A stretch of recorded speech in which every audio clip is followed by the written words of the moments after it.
ook wees, en ons lees saam vanaf vers 22, en kom ons lees saam, die woord van die Here sê, en die skare het saam teen hulle opgestaan, en die regters het hulle klere laat afskeer, en bevel gegee om hulle met stokke te slaan, en toe hulle baie slae gegee het, het hulle in die gevangenis gewerp, en die tronkbewaarder bevel gegee, om hulle sorgvuldig te bewaak. Hy het toe, omdat hy so bevel ontvang het, hulle in die binneste gevangenis gewerp, hulle in hulle voete in die blok vasgemaak. Hoor hierso. En omtrent middernag het Paulus en Silas gebid en lofliedere tot eer van die Here gesing. En die gevangenes het na hulle geluister. En skielik, is 'n great Bybelwoord, né? Skielik. En skielik kom daar 'n groot aardbewing, sodat die fondamente van die gevangenis geskit het. En onmiddellik het al die deure oopgegaan en die boeye van almal af losgeraak. Wie van julle weet dat wanneer jy uitsing in sekere oomblikke, dan voel dit daar goed van jou afval? Is dit nie waar nie? As jy die naam van Jesus aanroep, dan voel dit baie keer as wel goed van jou afskit, né? Dit gebeur hierso. En die tronkbewaarder het wakker geword, en toe hy sien dat die deure van die gevangenis oop was, het hy 'n swaard getrek en wou homself vir die lewe bring. En in die mening dat hy gedink het, hulle het ontvlug.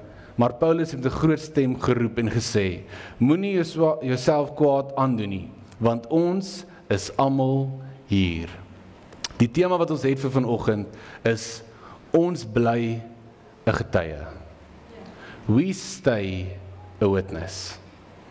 Ons bly 'n getuie.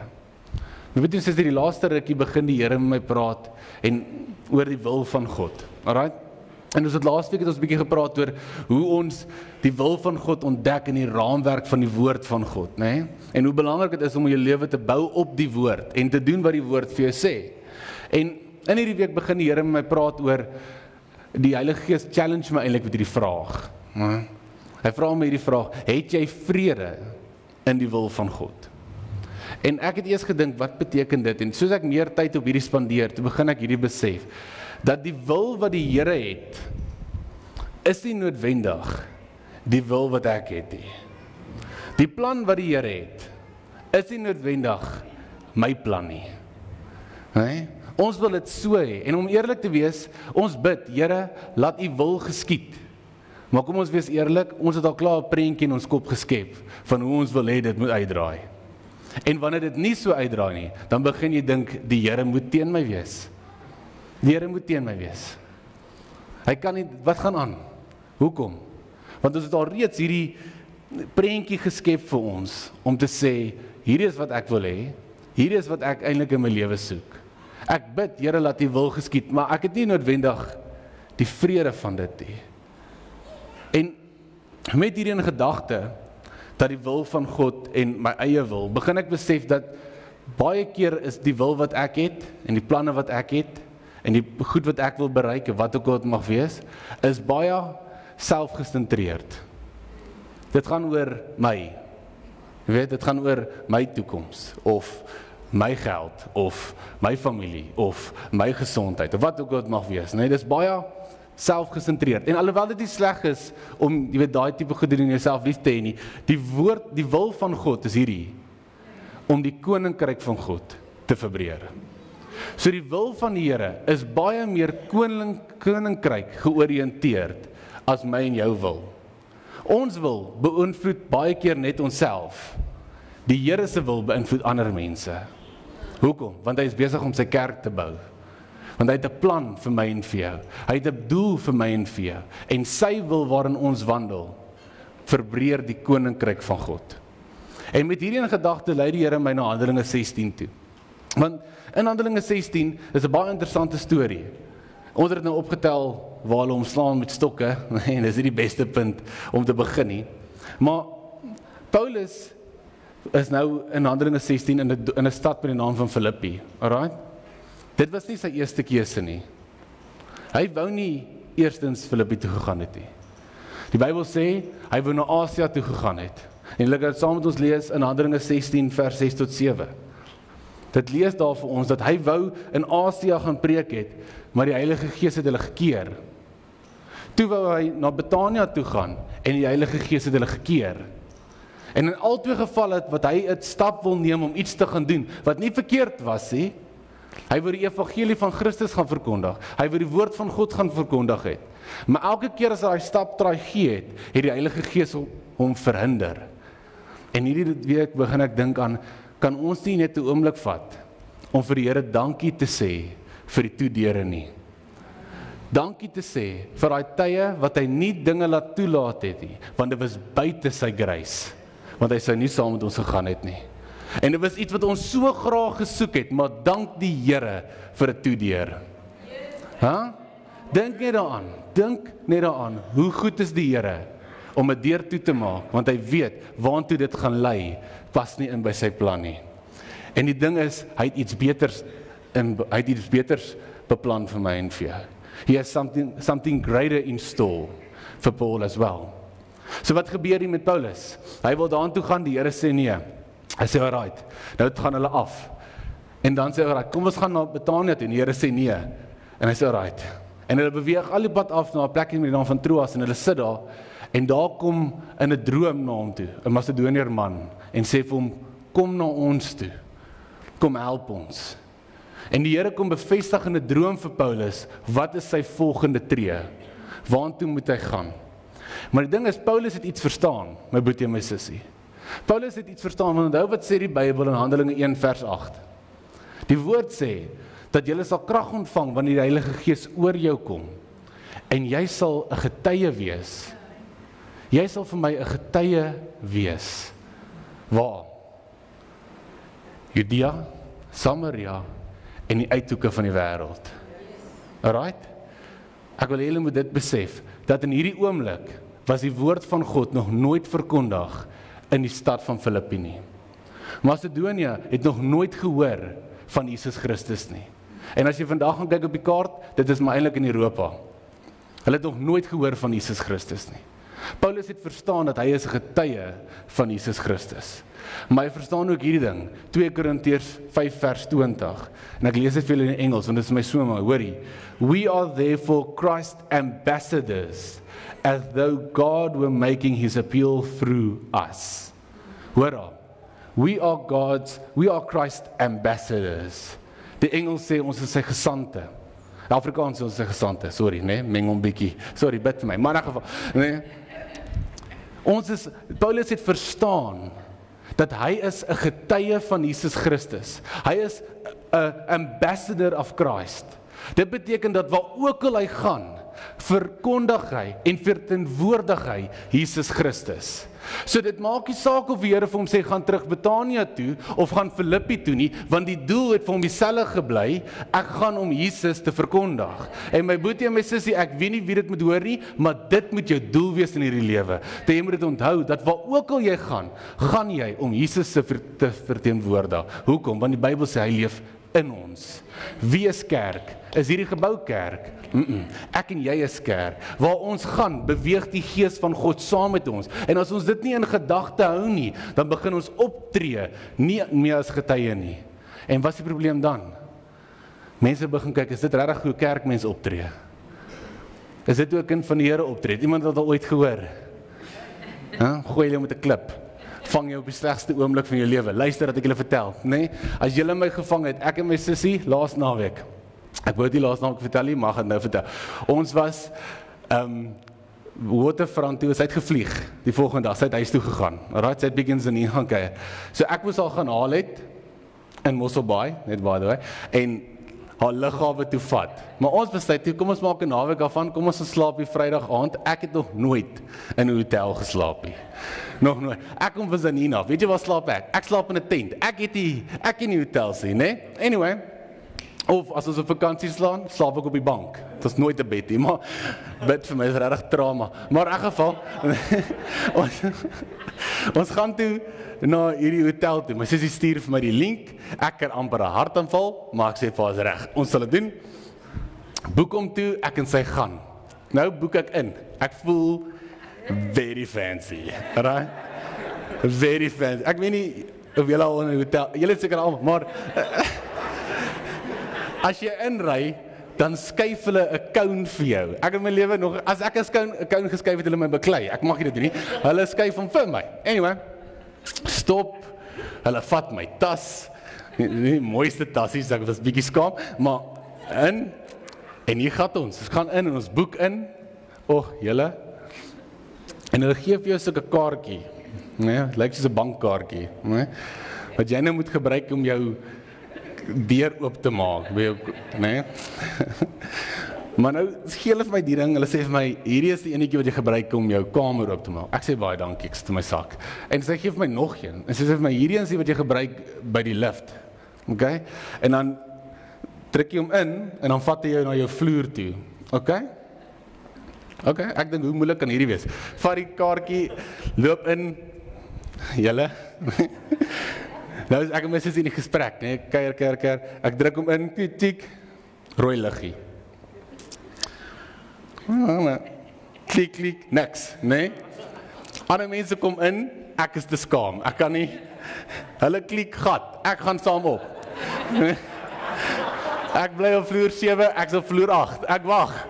Deur maak toe, ons gaan weer al die pad af, nee.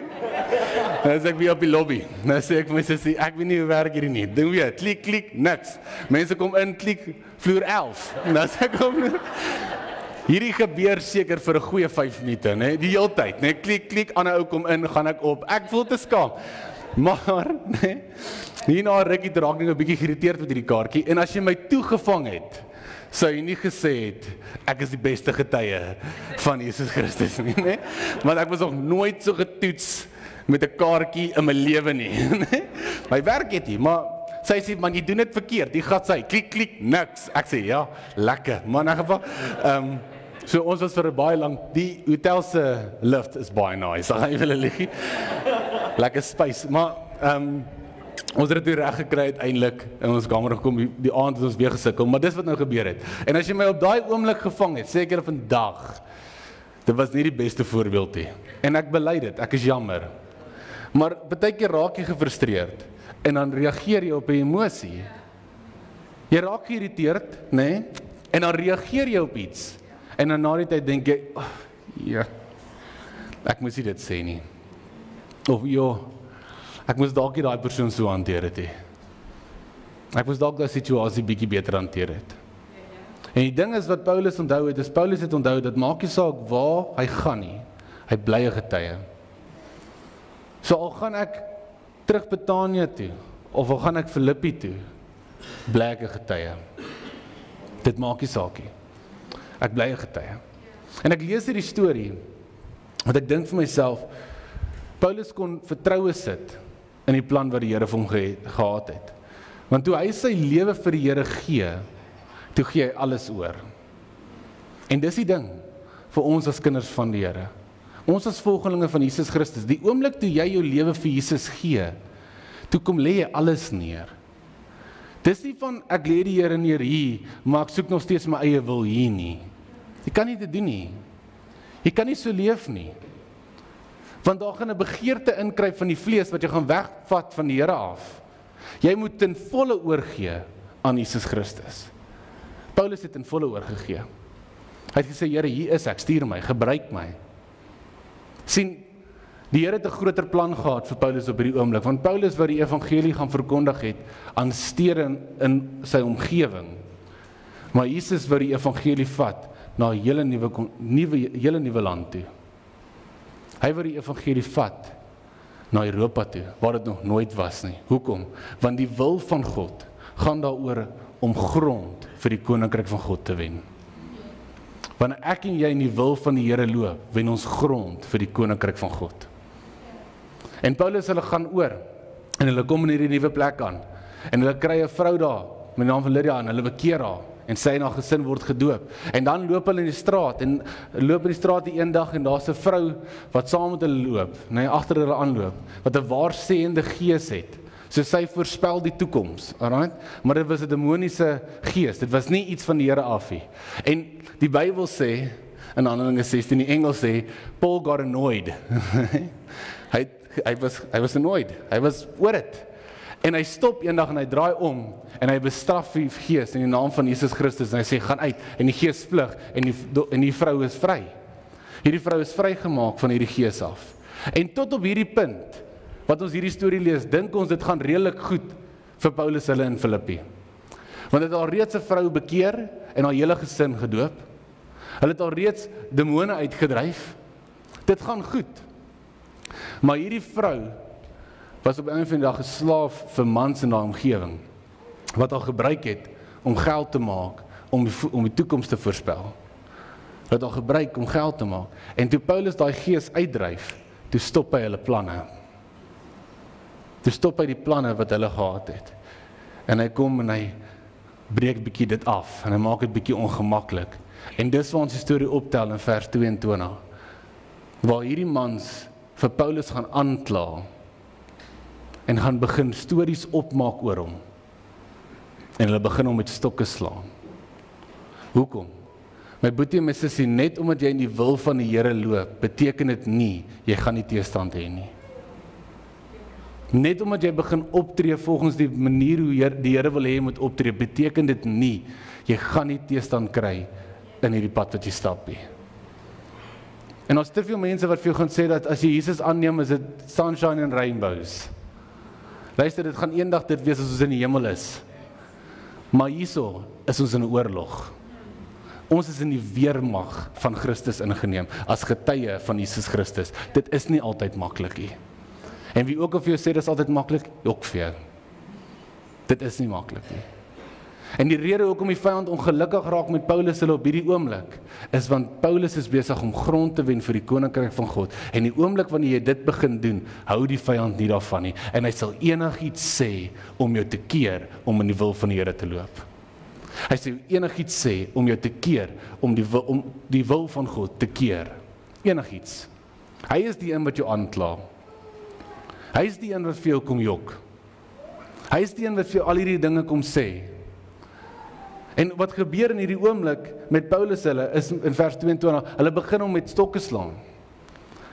En hulle, jy weet, dis nie van met 'n plakkie nie, nee. As my ma kwaad raak het, as ek kon niks kry, as ek kry nie die plakkie, dis nie van dit nie, nee. Dis 'n stok en hulle slaan hom. Dis nie gemaklik nie, dis nie lekker nie. Maar in hierdie oomblik sit Paulus daar. En ek dink vir myself, hoeveel keer gaan ons deur moeilike tye, en die oomblik wanneer ons teëstand begin kry, dan begin ons dink die Here het ons verlaat. Die oomblik wanneer daar dinge nie volgens ons plan gaan nie, volgens ons wil gaan nie, dan dink ons die Here het seker nou omgedraai. Hy gee nie meer om nie. Maar my boetie en sussie, daar's 'n Bybelversie in Jakobus 1 vers 2. Wat so mooi is, wat sê hierdie, consider it pure joy, my brothers and sisters, whenever you face trials of many kinds. Waarom? Consider it pure joy. Hoekom? Ons kan moed skep wanneer daar teëstand kom, want dit beteken daar's besig om iets te gebeur. Daar's besig om grond gewen te word vir die koninkryk van God. En ek weet nie van julle nie, maar wat Jakobus hier sê, en as jy ooit sleg vir jouself, moenie Jakobus gaan lees nie, dis nie great nie, nee? Jakobus is 'n harde boek, maar hy kom sê hier en sê, wanneer jy deur 'n moeilike tyd gaan, vind vreugde daarin. Hoekom? Want daar is 'n doel met hierdie. Daar is 'n doel met dit, en God is besig om iets te doen, en die oomblik wanneer jy begin punte op die tellbord sit vir die koninkryk van God, dan hou die vyand nie daarvan nie, en hy wil jou stop. En hy begin vir jou leuns vertel, en hy begin dinge in jou pad sit, en hy begin jou fokus wegvat van die Here af, en hy begin alles om jou raak sien. En ewe skielik raak jy moedeloos. En ek weet nie vir wie dit moet wees vandag nie, maar daar's 'n woord wat op my hart druk al die hele week, en dis hierdie, jy moet jou joy terugkry. Dis tyd dat jy jou joy terugkry. Luister my boetie en my sussie, our joy is in God. Die Bybel sê, dat ons vreugde is in die Here. Dis nie in al hierdie ander goed in die wêreld nie. The joy of the Lord is my strength, sê die woord. As ek het hom gekry, ek het gesoek vir hom, maar ek het hom gekry. Nee, hy is die erns, maar ek het hom gekry. The joy of the Lord is my strength. Toe Paulus hulle hier besig was om geslaan te word, dis crazy. Julle ken my nou, ek is 'n prentjie mens, so ek sien hierdie gebeur, ek probeer dit in picture, nee, hoe Paulus hulle geslaan word. En dan sê hulle vir hom, sluit hom toe, en hulle gaan gooi hom in die tronk. Dis baie donker in die tronk, okay, daar's nie van ligte nie. En hulle sit sy voete in 'n blok. En hoor wat gebeur in vers 25. Hy word geslaan, hy word valslik beskuldig, die vyand jok vir hom, maar hy is in die wil van die Here. En kyk wat gebeur in vers 25. Die Bybel sê, teen middernag het hulle begin bid en lofliedere sing tot eer van die Here. Hy het joy gehad. Hoekom? Want as jou joy binne in jou is, kan die vyand dit nie steel nie. As jy joy vind, ja, amen. As jy joy vind in geld, gaan jy net joy hê tot geld weg is. As jy hoop gaan vind in mense, gaan jy net hoop hê tot mense weg is, my broer en my sussie. Waarin jy dit sit, bepaal hoe lank jy dit gaan hê. En wat Paulus hier doen en vir ons wys, is hy sê, dis great, jy kan my slaan met stokke, jy kan my vasmaak in 'n tronk, maar jy kan nie steel wat in my hart is nie. En wat in my hart is die krag van Jesus Christus, en dat ek blye getuie, maak nie saak waartoe ek gaan nie. En Paulus sit in hierdie plek. En die ding is wat gebeur, wanneer jou joy begin gesteel word, word jou vrede gesteel. So nou is jy nie meer vrede in hierdie wêreld nie. Nou loop jy die hele tyd rond, jy weet, gesiggie opgeblaas. Nee? Het lyk verskriklik. Nee? Ek wil dit nou doen, maar ek dink ek moet nie. Nee? Ek het dit nou uitgeredeneer in my kop. Gaan stop. Jy loop rond, dit is net so. En dit lyk of dit gaan verskriklik. En my boetie sê, ek weet nie vir wie dit mag wees nie, maar dit is tyd dat jy jou joy terugkry. Want die vyand is besig momentum te kry teen jou, want hy steel elke dag, bietjie vir bietjie, steel hy daai joy. En naderhand is jy nie meer, jy kan nie meer saam sing in kerk nie, jy kom nie meer kerk toe nie, jy bid nie meer nie, jy voel nie die Here se teenwoordigheid nie, jy begin al die tipe vrae vra, wat alle dinge gebeur. En dan wat gebeur? Die momentum bou al hoe meer op, en dan begin jy die vrae vra, Here, is U ooit lief vir my? Dan begin jy die vraag vra, Here, sien U my ooit raak? Want die joy word elke dag bietjie vir bietjie gesteel. En dis tyd dat jy die momentum stop. Daar's 'n Bybelversie, my boetie en my sussie, dit het my deur soveel gehelp. Dit staan in Psalm 118 vers 24. Julle ken die woord, hy sê hierdie, This is the day the Lord has made. Hier is die dag wat die Here gemaak het. Laat ons daarin jubel en juig. Ek lees dit, so 'n paar jaar terug gaan ek deur 'n baie moeilike tyd. Ek weet nie meer wat se kant doen nie, ek vra, ek weet nie wat aangaan nie. Nou moet ek kerk toe gaan, né? Nou moet jy kerk toe gaan, en jy moet smile, en jy moet preek, en jy moet al jou dinge doen, maar dit is nie great nie. En ek klim in die kar, en ek sê altyd vir myself hierdie versie op. Hierdie is die dag wat die Here gemaak het, ek sal jubel en juig daarin. Hierdie is die dag wat die Here gemaak het, ek sal jubel en juig daarin. Die hele tyd, herhaal die hele tyd. En dit gebeur niks. Eendag te sê die Heilige Gees vir my, Tristan, wat is jou rol in daai vers? En ek stop bietjie. En dis dit. Hierdie is die dag wat die Here gemaak het. Dis God se rol. Dis sy deel. Hy het hierdie dag gemaak. Om te jubel en te juig, dis jou werk. Your joy is your job. My boetie en my sussie, luister vir my. Daar's tye in jou lewe wat jy moet uitsing en bid, dat jou siel kan opvang met hoe goed die Here is. Daar's tye in jou wat jy in jou kar moet klim, en jy weet nie meer wat se kant toe nie, en jy moet ry en aanbid, asof hierdie pad al reeds vir jou gemaak is. Hoekom? Want our joy is in the Lord. Dit is waar ons krag kry. Dit is waar ons opgetel word. Dit is waar ons weer nuwe lewe kry.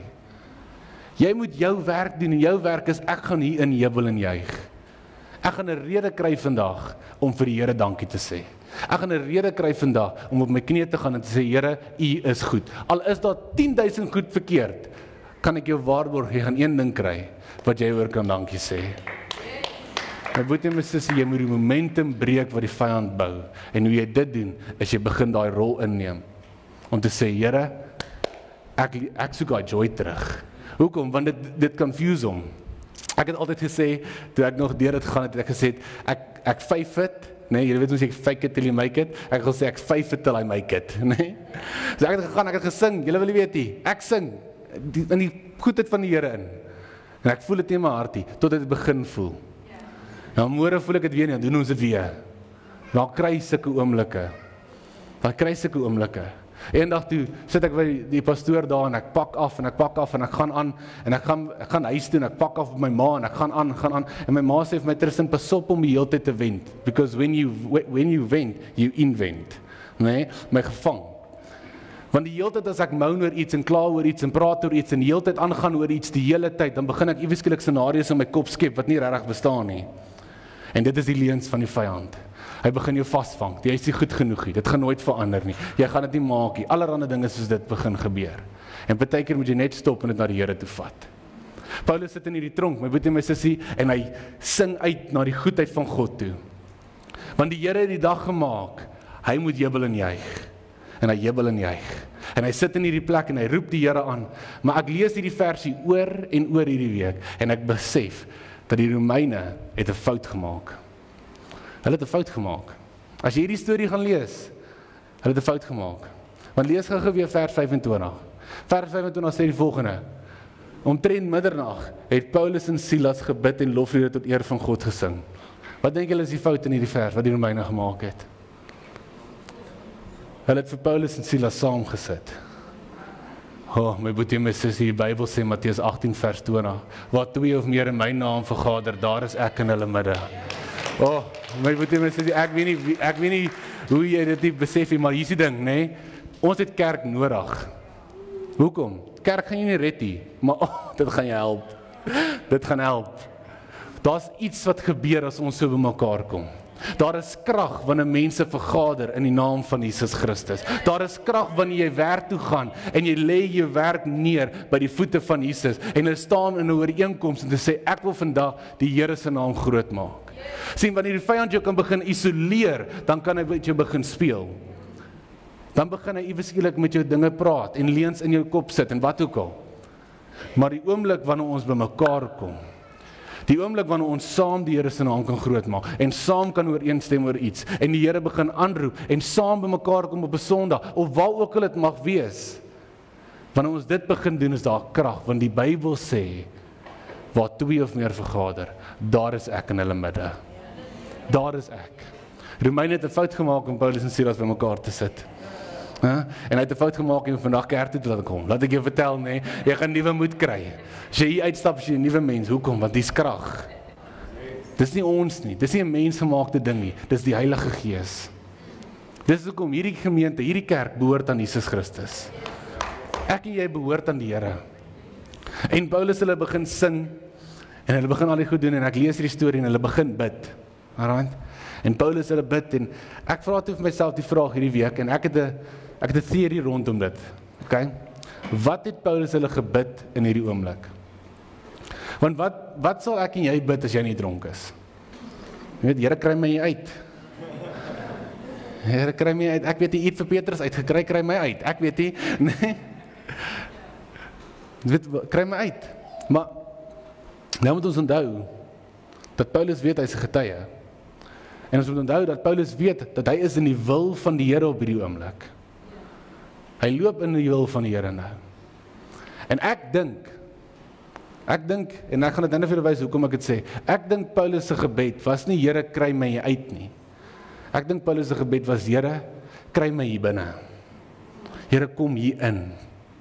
Dit was nie Lord get me out of this. Dit was Lord show up in this. Show up in this. Sien, baie keer bid ons, Here kry my hier uit, en dan koop ons in vir hierdie ding van, ek sal begin bid, en begin lofliedere sing, en begin joy ervaar, wanneer iets gebeur, en dan postpone jy jou joy, en wanneer jy dit begin doen, gaan dit nooit kom nie. Maar jy kan in die middel van die donker tyd van jou lewe, kan jy met joy sit, en uitroep, en sê, Here, kry my hier binne, kom wys my, wat U hier wil doen, U het my na Filippi toe gelei, so daar is 'n rede hoekom ek hier is. Daar is 'n rede. Ek moet 'n getuie wees. En Paulus hulle sit in hierdie tronk. En ek wil so lank vra dat die band so lank opkom. Ek is amper klaar julle, maar laat die band so lank opkom. En Paulus hulle sit in hierdie tronk en ek wil hê julle moet dit saam met my imagine nou. Alright? Ek's 'n prentjie mense. Ek hoop jy is ook. Kom ons figure dit uit, okay? Paulus sit in die tronk. En hy bid. En hy bid, wat ook al hy bid, ek dink hy het gebid, Here, daag op in hierdie situasie. Here, daag op. En hy sit in hierdie tronk, en julle moet onthou, dis teen middernag. Middernag, dis donker, daar is nie kerse nie. Dis nie daai tipe goed, hier is in die onderste plek van die tronk, het hulle gaan toesluit. En het hulle vasgemaak, en hulle voete vasgemaak in 'n blok. En Paulus, hulle kan niks doen nie. Maar ek wil hê jy moet dit indink. Okay? Hoe moeilik hierdie situasie moes wees. Ek wil julle moet net bietjie dink van hoe ongemaklik hierdie vir Paulus en vir Silas moes wees. Dit kon nie lekker wees nie. En almal van ons wat al deur 'n moeilike tyd gegaan het en almal van ons wat al iets beleef het wat moeilik is en uitdagend is, weet hoe voel dit hier wanneer jy voel magteloos. Jy voel asof jy niks kan doen nie. Wat kan jy doen? Jy is vasgevang. En ek vra die Here die hele week, Here, hoe gaan ek hierdie verduidelik? Hoekom kon hulle sing? Ek verstaan om te bid, want dis een ding om te bid. Dis een ding om uit te roep en te sê, Here, daag jy op, maar om te leef asof jy vry is, al is jy nie vry nie, is 'n ander ding. Om te leef asof jy alreeds deur die verslawing is, al is jy nog nie deur die verslawing nie, is 'n ander ding. Om te leef asof dit al klaar reg uitgedraai het, al het niks al reg uitgedraai nie. Kan uitdagend wees. En ek wonder vir myself, hoe kon Paulus hulle sing in hierdie oomblik? En ek wil hê jy moet in hierdie oomblik, ek wil hê jy moet net daar sit, en as jy wil, dit sal dit baie beter maak as jy dit doen, né? Maar as jy wil, ek gaan jou nie forceer nie, ek gaan net kyk en die Here gaan weet. Wil ek hê jy moet jou oë toemaak. En jy moet onthou dat hulle kon niks sien in daai tronkie. Dit was donker. En iewes skielik. En as jy die liedjie ken, wil ek hê jy moet saam sing. Alright, hier is nou jou oomblik. Niemand gaan sien wie sing vals nie, sing uit. Maar in hierdie oomblik begin Paulus hulle iewes skielik 'n liedjie sing. Sing hom, vat vir ons voort, Sjoenetjie. As jy kan saam sing, sing saam. As jy hom ken, sing saam.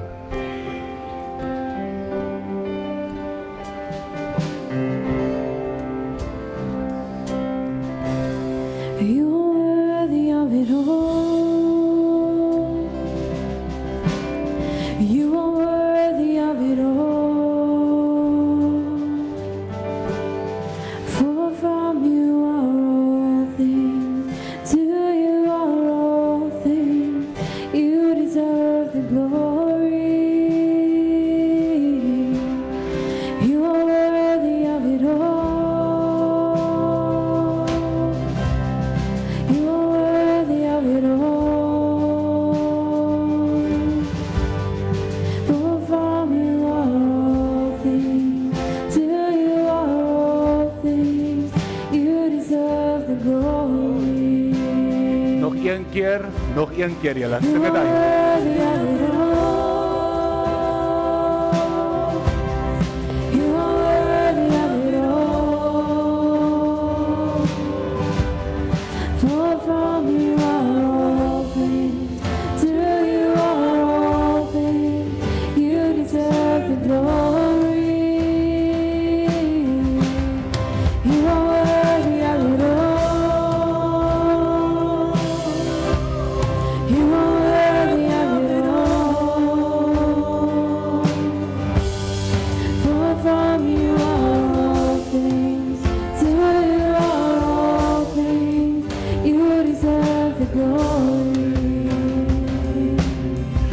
Amen. Geef vir jouself lekker hande klap, hè? Amen. Ek wil hê julle moet gou oplet. Was daar woorde op die skerm? Hoekom kon julle daai liedjie sing? Want jy ken hom. Jy weet hoe hy gaan. Jy weet hoe hy vloei. Jy weet wat kom volgende. Jy weet wat gaan volgende gebeur. My boetie en my sussie, as dit waar is vir die liedjie, wil ek vandag voorstel, dat die rede hoekom Paulus hulle in daai tronk gesing het, was nie omdat hulle enigiets kon sien nie, maar was omdat hulle hom geken het. Jy kan uitsing na die grootte God toe, al sien jy niks nie. Want die goedheid van God is nie gevind in die bewyse van die dinge om ons nie. Die goedheid van God is dat Jesus Christus vir ons gaan sterf het, en dat hy het vir ons 'n pad gemaak, waar daar lyk of daar geen pad is nie, en dat ons deur hom gaan ons gered word en eendag hemel toe gaan, en al gaan ons deur 'n baie moeilike tyd op hierdie aarde, kan ons nog steeds uitroep na die Here toe, want ons ken hom, en ons weet wie hy is. Paulus hulle kon uitsing, en die Here groot maak, nie net omdat hulle liedjies geken het nie, maar omdat hulle God geken het. En my boetie en my sussie, onthou ek het gesê, hulle het gebid, Here daag hier op, want wat gebeur volgende? Daar gebeur 'n aardbewing, né? En die band kan net nie bly, ons gaan nou klaar maak, okay? Daar gebeur 'n aardbewing, en dit skud verskriklik. En die kettinge val af en die deure maak oop en allerlei dinge gebeur. En wat sal ek gedoen het as daai deure oopgevlieg het? Uit. Ek's weg, nee. Soos party van as die kerk, amen, uit, nee. Maar hulle, kyk wat gebeur, vers 28. Die tronkbewaarder kom ingehardloop en hy dink hulle is almal weg. En kyk wat gebeur. Paulus skree uit met 'n groot stem. Hy sê, ons is almal hier. Ek dink hulle het nie uitgehardloop nie, want hulle het geweet die werk is nog nie klaar nie. Want toe Jesus, hoor hoe mooi is dit, toe Jesus instap, want hy het ingestap in daai oomblik, nê? Toe los hy 'n deur oop vir die tronkbewaarder om in te stap. My boetie en my sussie, wanneer die Here in jou lewe instap, in jou situasie instap, dan los hy 'n deur oop vir my en vir jou om 'n getuie te wees vir die wat aan die buitekant staan. En Paulus kom op hierdie oomblik en hy roep hierdie man. Hy sê ons is almal hier. Moenie jouself doodmaak nie. Moenie jouself seermaak nie. Moenie moedeloos raak nie. Ons is hier. Laat ek jou vertel. En die tronkbewaarder sê, wat moet ek doen om gered te word? En hy sê, glo in Jesus Christus en jy sal gered word en jou hele huisgesin. En hulle word gedoop. My boetie en my sussie, deur Paulus en Silas, wat besluit het, maak nie saak waardeur ek gaan nie. Ek bly 'n getuie, word die eerste kerk in Europa geplant. En ek wonder wat die Here deur jou lewe kan doen, as jy besluit, maak nie saak wat ek deurgaan nie, ek bly 'n getuie. Amen? Amen, amen. Kom ons gee die Here 'n lekker hande klap. Ek wil julle vra om saam met ons hierdie laaste liedjie te kan sing, en as ons klaar is, sal Shanetjie vir ons afsluit met gebed, en dan kan ons gaan. Dankie julle, geniet julle dag, as hy. Kom ons staan op en sing ons saam. Dankie julle.